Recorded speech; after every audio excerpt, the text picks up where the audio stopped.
L'excellence, c'est une démarche, contrairement à la perfection. C'est-à-dire que la perfection, c'est le côté inatteignable qu'on essaye d'avoir. L'excellence, c'est vraiment se dire, voilà, avec les moyens que j'ai, avec la situation que j'ai, je fais le meilleur de moi-même pour parvenir à un meilleur résultat. Et c'est vraiment une quête. Et derrière ça, c'est aussi l'amour, quelque part. Il faut avoir la passion, il faut avoir de l'envie.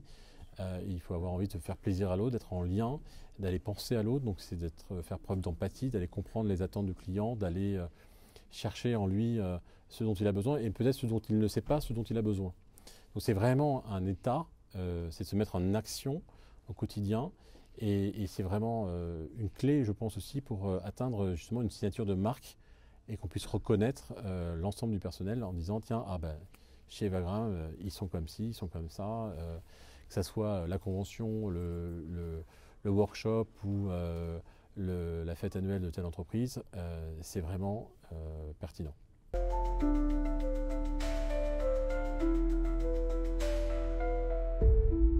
Alors, le parallèle, ça va être justement à la fois cet équilibre à trouver entre la mise en place de process et que ces process ne se voient pas.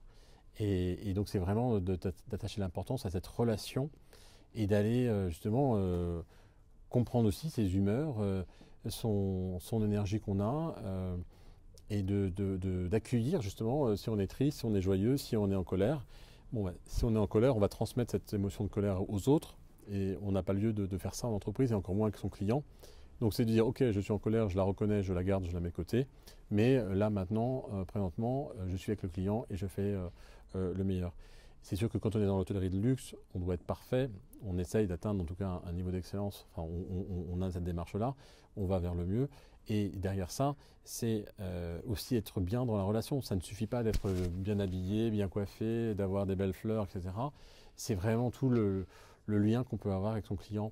Et c'est ça que l'événementiel peut s'inspirer, parce que finalement un hôtel c'est quoi? C'est un lieu d'événementiel. Tout est un événement dans un hôtel. La chambre est un événement, l'entrée dans la chambre est un événement, le bien-être dans la salle de bain, ça peut être un événement. Quand on vous prépare une belle baignoire avec des bonnes odeurs, des fleurs, etc., c'est du bien-être. Et bah, c'est quand même quelque chose d'un peu événementiel. Donc il y a beaucoup de liens, et derrière ça, c'est l'humain. L'humain est vraiment au cœur de vos métiers, le cœur du métier de l'hôtellerie, mais aussi de l'événementiel.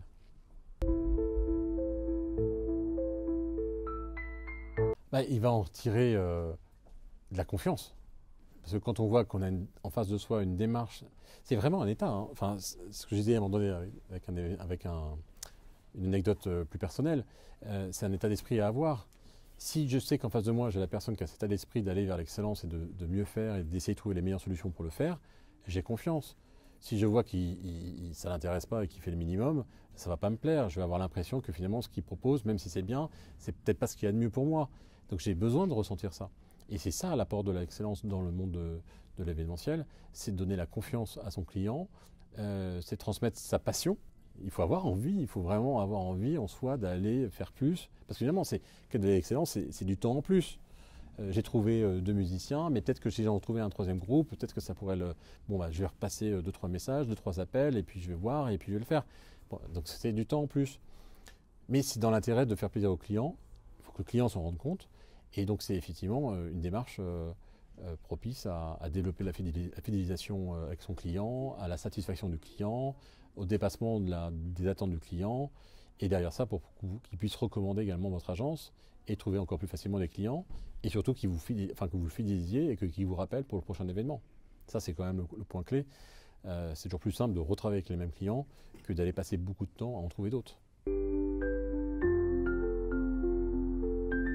Ah, les points d'attention, moi, c'est la première impression, justement. C'est quand je rentre, comment ça se passe. Ce matin, j'étais dans un hôtel, c'était pas un palace, c'était quand même un 4 étoiles. J'ai trouvé hallucinant, on m'a pas dit bonjour et on m'a pas dit au revoir. Donc, je suis passé devant 4 personnes qui étaient à 2 mètres de moi, je les ai regardées, elles m'ont regardé, elles ne m'ont pas dit au revoir. Bon, ça en dit long sur le management de cet hôtel, sur l'organisation de cet hôtel. En fait, c'est ça que je vois tout de suite. Et je blâme pas ces 4 personnes qui ne m'ont pas dit au revoir, c'est qu'on leur a peut-être pas appris, c'était des jeunes, on leur a peut-être pas appris de le faire. Mais c'est quand même... et c'est là on est dans le service, on est dans le minimum du service. On n'est pas dans l'hospitalité, dans la relation avec l'autre.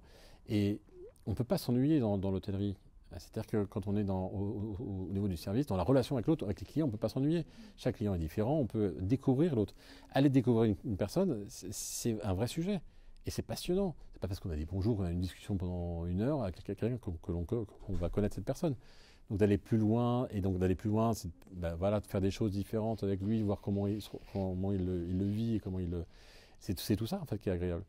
Et, et par rapport à ça, je pense que c'est vraiment clé. Et dans un hôtel, on voit beaucoup de choses. Si c'est pas propre, si la décoration est florale et fanée, enfin, c'est des choses qui malheureusement arrivent.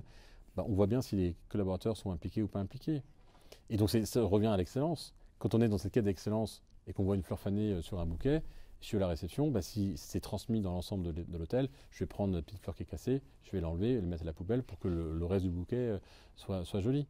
Donc est-ce qu'il y a cette quête? Et c'est ça qu'on va pouvoir percevoir. Donc c'est la première impression quand je rentre dans l'hôtel, quand je suis à la réception pour prendre ma chambre, et la première impression quand je rentre dans ma chambre.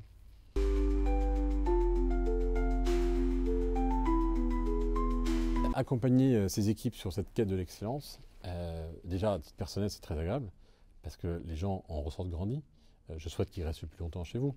Mais même à titre personnel, quand ils rentrent à la maison, pendant le week-end, dans la façon de vivre les choses, c'est pas avoir de l'ambition, mais c'est une démarche qui va aussi les aider, je dirais, dans leur quotidien, en dehors. On peut pas être dans l'excellence juste au travail.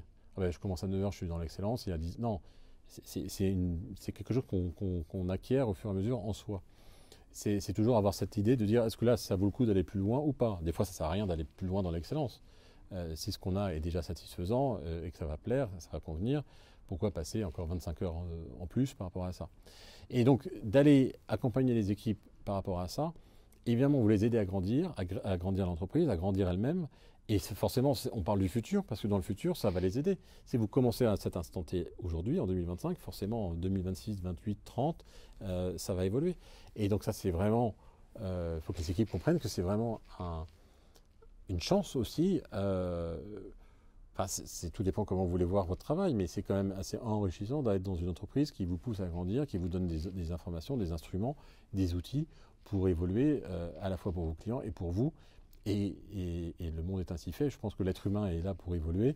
Des fois, on dit de 0 à 50 ans, c'est l'apprentissage. Et de 50 ans à on ne sait pas quand, c'est l'épanouissement de sa vie, de ce qu'on aime vraiment faire. Donc c'est un parcours. Donc dans ce parcours-là, oui, effectivement, il faut semer les graines aujourd'hui pour demain.